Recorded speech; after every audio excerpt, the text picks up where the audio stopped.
and girls, welcome back to Watch the Time. I'm really sorry if you can hear a bit of drilling outside. It was nice and quiet. As soon as I started recording, they decided to get the drill out. My neighbours, fantastic, what can I say? But I'm really pleased about to bring you another Pagani Design. Some might say this is a homage, some might say it's an original design. That's up to you. I like the dial on this one. I like it. It just reminds me of sort of like wrapping paper with all the tinsel and stuff. Nice colours, nice and vibrant. Mecaquartz movement, which I know a lot of people are loving at the moment. So yeah, I'm really happy to feature this one. It's the PD-1731. I've been meaning to get this in for a while, but I've moved house and lots of stuff was going on, so it's taken me a while to get my mitts on it. But here it is today. So hope you enjoy. I hope you like the watch. Hopefully by the end of the video, you know if it's for you. If it is, please use the affiliate link in the description. But I do appreciate all your love and support. It keeps me really motivated to keep bashing out these videos and keep improving. But thanks very much for tuning back in, guys. And with that being said, let's get the camera turned around and get on with it. Hi guys and girls, so this is the watch. Again, similar but different packaging again from Pagani Design. They seem to be a bit adventurous at this point. But yeah, you ain't going to spend too much time with the packaging. Clean and cloth that you normally get. You got an instruction manual, warranty card down there. Where did I put? There's the hang tag. I've taken 3 links out for it to fit my wrist. You probably just about made that. Let me bring it up to the camera. Yeah, with a screwdriver in there as well. But yeah, that's the watch. That's the box. You don't, like I've said many times with Pagani Designs, you're not paying for the packaging, and I wouldn't anyway. I'd much rather it come as cheaply as possible, because this is what you're going to be interested in, is the watch itself. The model number for this is the PD-1731. This is a Grand Seiko homage. I'll bring some pictures up of the watches homaging. I do like that dial. For some reason, it just reminds me of wrapping paper at Christmas. Not a bad thing. Looks pretty cool. Very vibrant. No issues with it being sort of like, it looks cool. Inside it's running a Mecaquartz. It's a Seiko VH31 movement. I'll bring some information up about that movement now. I've had this movement in a few watches now, and I must say I do really like it. I do like the fact that it's sort of like a hybrid. It gives you the reliability of a quartz with the aesthetic of an automatic. With you've got a little bit of a sweep going on. Yeah, good option. Keeps it affordable as well, because obviously automatic movements are quite pricey. And with the specs you get and with this watch, I think it's a good option. I can see why people would like it. The construction of the watch, aside from the crystal, is all 316L stainless steel. So that's the high polished bezel, case, crown, solid end links, bracelet, clasp, and let me turn it around the right way. The deep etched case back. Feels and looks a bit unfinished where it is deep etched, but that's by the by. Mixture of brushing and polishing throughout. So brushing at the top, polish at the sides, which is pretty much just exactly the same as the case and the clasp. Brushing at the top, polish at the sides. Excuse me. So the case thickness of this watch is 12.6 millimeters. The case diameter, I measure from the 8 to the 2, is coming at bang on 38 millimeters. And when you go from the 9 to the 3, including the crown, it does become 40.9 millimeters. The lug width on this is 20. That does taper down to 16 and back up to 18 at that clasp. And the lug to lug, as you can see, given it does have female end links of the center link, is 45 millimeters.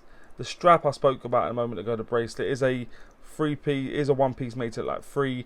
Nice bit of taper, as I said, brush at the top, polish at the sides, screw pins to make it easy in terms of sizing, and the clasp is partly milled, very similar to the one I had on the Longines Spirit homage. Obviously the security tag, or the security catch, excuse me, is signed, again brushed in keeping with the top of the clasp. As I said, the outer shell is pressed, the inner 2 elements are milled. I'd like to have seen that fully milled, but there you go. 3 levels of micro adjustment also there. The crystal covering the dial is quite a bit of pronounced sapphire crystal actually. I do like that. I do like a bit of domage on my sapphire crystal. I just like the way it distorts at the edges normally and stuff like that. Not so much on this one, but it does normally get a little bit of distortion, which is cool. And the water resistance of the watch is cited, as you can see down to 6. The site has been 100 meters, so that would give you 10 atmospheres of water resistance, and the weight will appear in the top right hand corner. It's in and around 112 grams with 3 links removed, with those 3 links back in around 120 odd grams.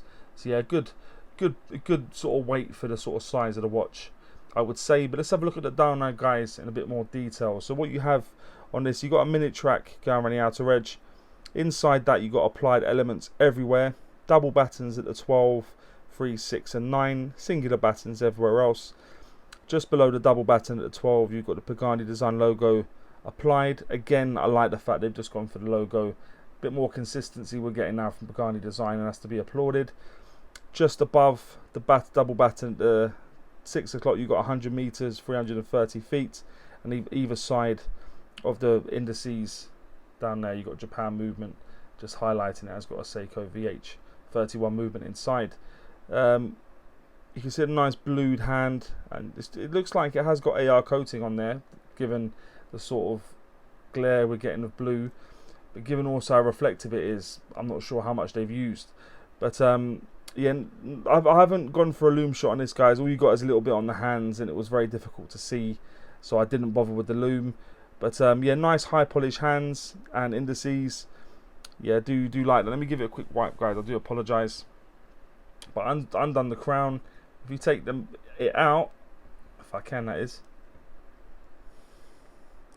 Yeah, it does hack. So to make it easier to set the time, so I'll just put it the usual sort of place I go to, in and around 20 past.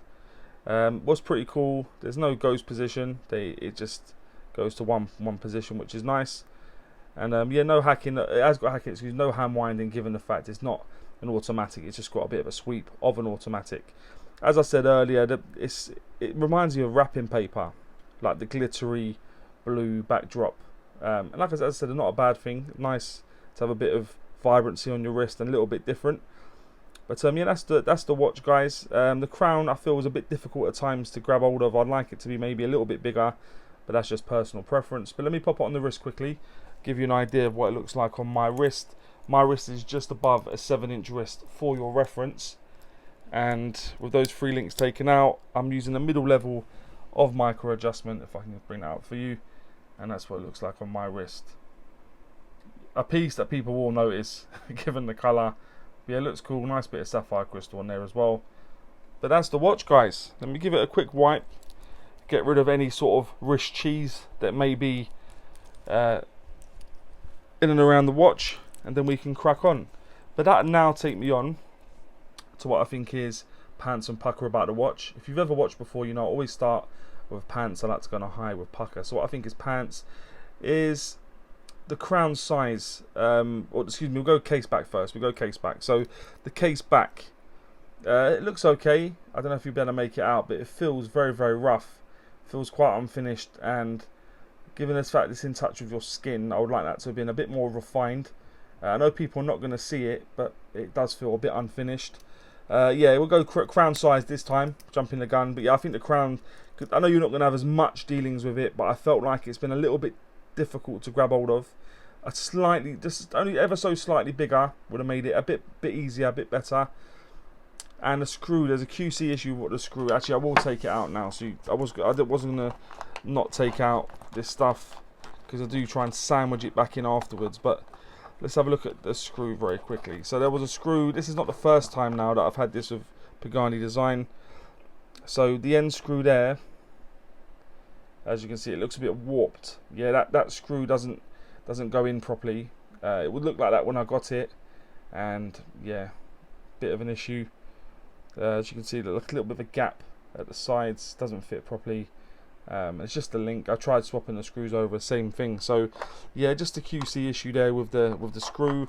So that'd be the only 3 things I'd mention actually. So I'd go with the case back, the crown size, and the screw. QC issue with the screw.